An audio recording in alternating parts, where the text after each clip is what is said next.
Bismillahirrahmanirrahim. Assalamualaikum warahmatullahi wabarakatuh. Perkenalkan, nama saya Eka Sriandini. Saya dari Prodi D3 Keperawatan tingkat 3 Poltekkes Kemenkes Kaltim Samarinda. Di sini saya akan mempresentasikan hasil karya tulis ilmiah saya dengan metode case review yang berjudul Asuhan Keperawatan pada Keluarga Lansia dengan Hipertensi di Wilayah Kerja Puskesmas Juanda Samarinda. Bab 4, tinjauan kasus dan pembahasan. Yang pertama kita bahas gambaran umum.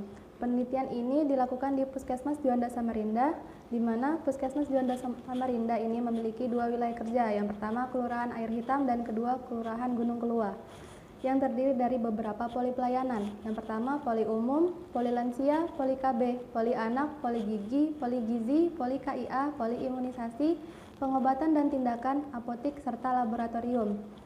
Kemudian yang kedua, kita masuk ke pengkajian. Penelitian ini terdiri dari dua klien. Klien pertama dengan inisial Tuan I, jenis kelamin laki-laki, pendidikan terakhir SMA, usia 65 tahun, alamat Jalan Kardrioning, Gang Srikaya 1, RT 10 nomor 19, tipe keluarga dari Tuan I yaitu keluarga besar, suku Kutai, agama Islam. Tuan I sudah tidak bekerja lagi semenjak pensiun dari tahun 2012. Tuan I jarang melakukan rekreasi ke tempat hiburan. Kemudian klien 2 dengan inisial Tuan U, jenis kelamin laki-laki, usia 65 tahun, pendidikan terakhir SLTA, alamat Jalan Insinyur Haji Juanda, tipe keluarga Tuan U yaitu tipe keluarga besar, suku Minang, agama Islam. Dari tahun 2014, Tuan U membuka usaha laundry dan kos-kosan di rumah. Tuan U jarang melakukan rekreasi ke tempat hiburan. Setelah dilakukan pengkajian, kita dapat menyusun data fokus dan analisa data. Dari data fokus didapatkan analisa data klien 1 dan klien 2 sebagai berikut. Pertama, dari data subjektifnya, Tuan I mengatakan nyeri, Tuan I mengatakan pusing, Tuan U mengatakan nyeri, Tuan U mengatakan sakit kepala. Masuk ke data objektifnya, Tuan I terlihat meringis sambil memegangi lehernya, Tuan I terlihat gelisah, dan hasil dari pengukuran tanda-tanda vital didapatkan tekanan darah 160/110 mm hidrogium, nadinya 85 kali per menit, pernafasannya 18 kali per menit, suhu tubuhnya 36,5 derajat Celcius. Tuan U terlihat meringis, Tuan U terlihat gelisah, dan hasil dari pengukuran tanda-tanda vitalnya yaitu tekanan darah 140/110 mm hidrogium, nadinya 83 kali per menit, pernafasannya 19 kali per menit, dan suhu tubuhnya 36,7 derajat Celcius. Dari data subjektif dan data objektif tersebut dapat diangkat masalah keperawatan nyeri akut berhubungan dengan ketidakmampuan keluarga dalam merawat anggota keluarga yang sakit dengan hipertensi. Kedua, kita masuk ke data subjektifnya. Yang pertama, Tuan I mengatakan tidak mengetahui tentang penyakit hipertensi. Yang kedua, Tuan I mengatakan selama ini informasi yang didapatkan kurang jelas. Kemudian Tuan U mengatakan tidak mendapat informasi yang cukup jelas tentang penyakitnya.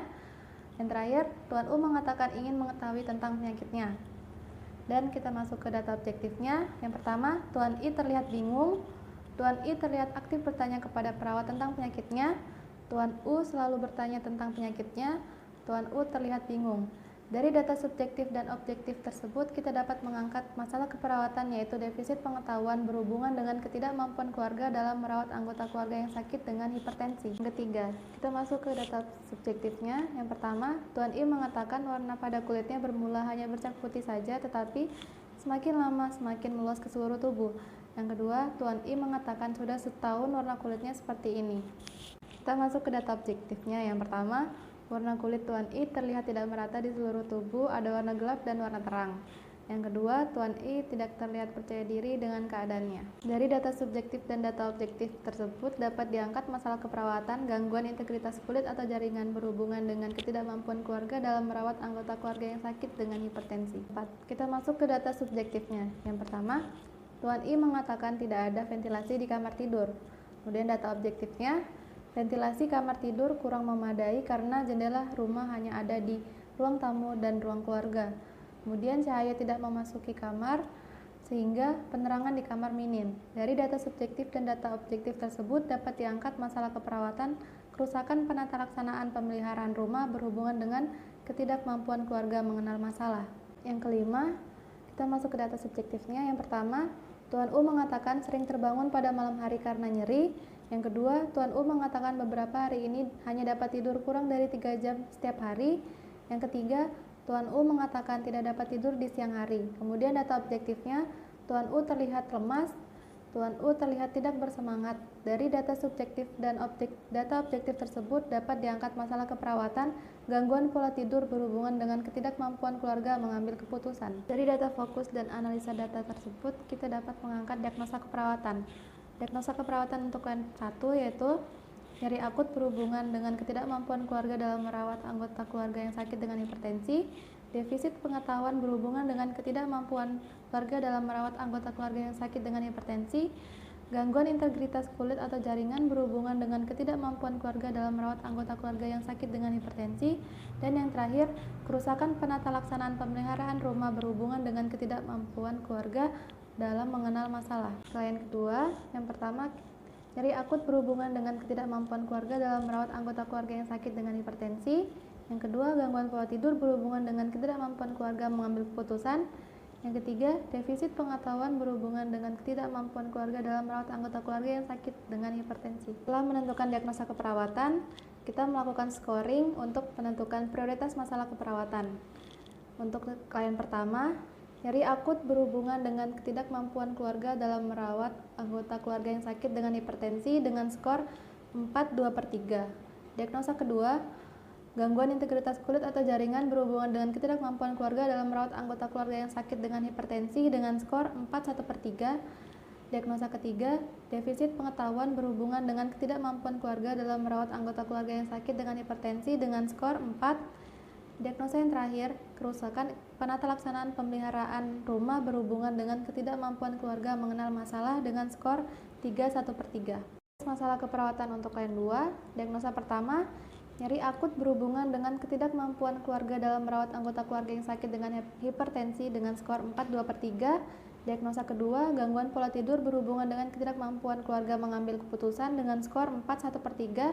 Diagnosa ketiga, defisit pengetahuan berhubungan dengan ketidakmampuan keluarga dalam merawat anggota keluarga yang sakit dengan hipertensi dengan skor 4. Setelah kita menentukan prioritas masalah keperawatan, kemudian menyusun intervensi per diagnosa, kemudian kita melakukan implementasi selama 6 hari dan waktu kunjungan 1 kali 60 menit, dan setiap harinya kita melakukan evaluasi untuk mengetahui peningkatan kesehatan klien. Ke pembahasan diagnosa keperawatan.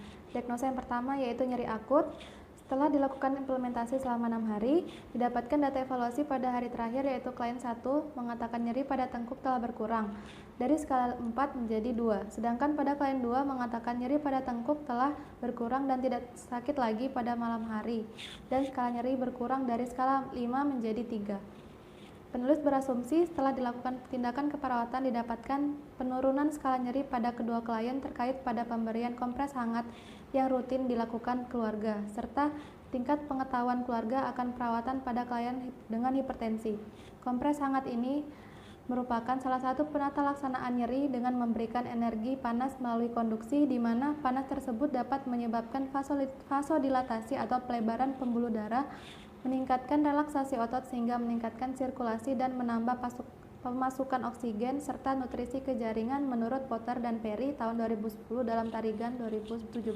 Dan diagnosa kedua yaitu defisit pengetahuan.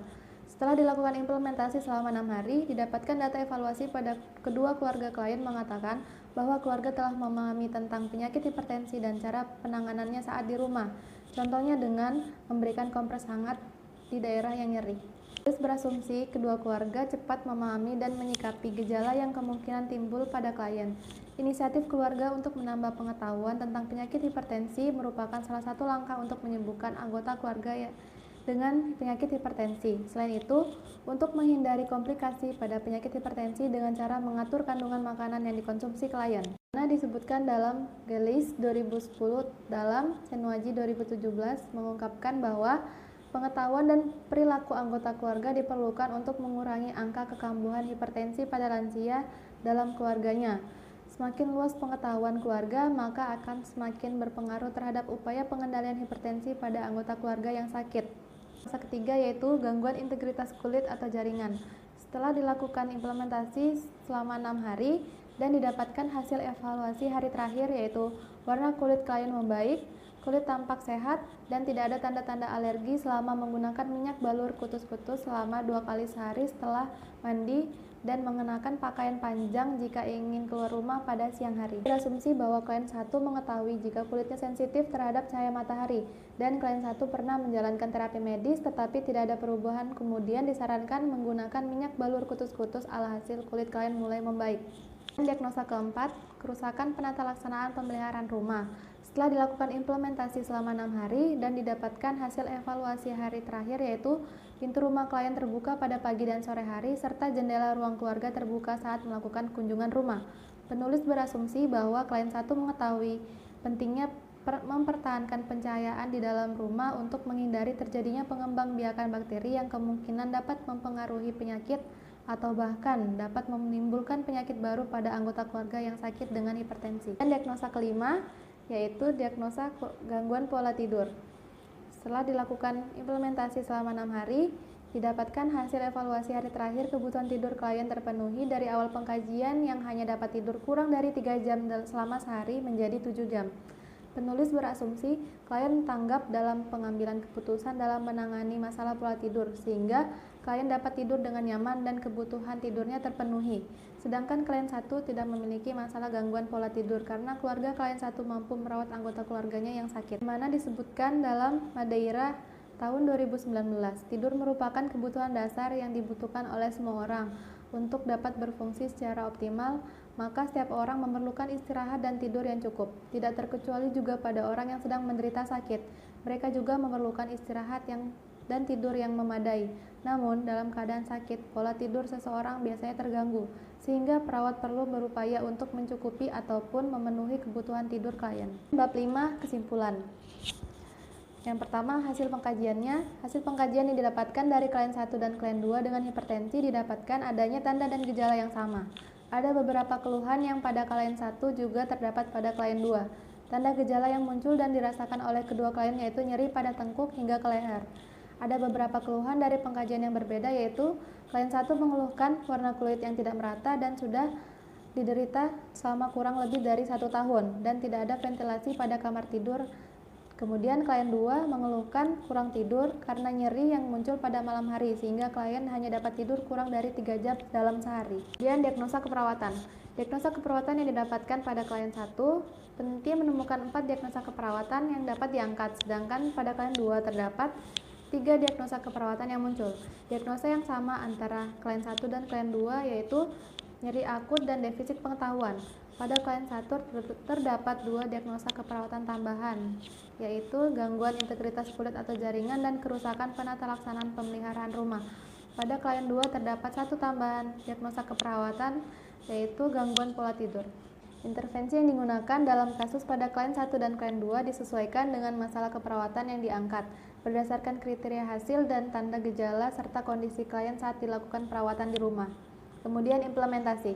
Implementasi keperawatan disesuaikan dengan intervensi yang telah dibuat oleh penulis. Implementasi yang dilakukan pada klien 1 dan klien 2 sesuai dengan intervensi yang telah disusun berdasarkan teori yang ada dan menyesuaikan dengan kebutuhan klien dengan hipertensi. Hasil evaluasi akhir yang dilakukan pada klien 1 berdasarkan kriteria hasil yang telah disusun untuk 4 diagnosa keperawatan dan keempat diagnosa keperawatan tersebut dapat teratasi. Diagnosa yang teratasi pada klien 1 yaitu masalah nyeri akut, gangguan integritas kulit atau jaringan, defisit pengetahuan, dan kerusakan penata laksanaan pemeliharaan rumah. Sedangkan evaluasi akhir yang dilakukan pada klien 2 berdasarkan kriteria hasil yang telah disusun untuk 3 diagnosa keperawatan dan ketiga diagnosa tersebut dapat teratasi. Diagnosa yang teratasi pada klien 2 yaitu masalah nyeri akut, gangguan pola tidur, serta defisit pengetahuan. Sekian presentasi dari saya, kurang lebih yang mohon dimaafkan. Wassalamualaikum warahmatullahi wabarakatuh.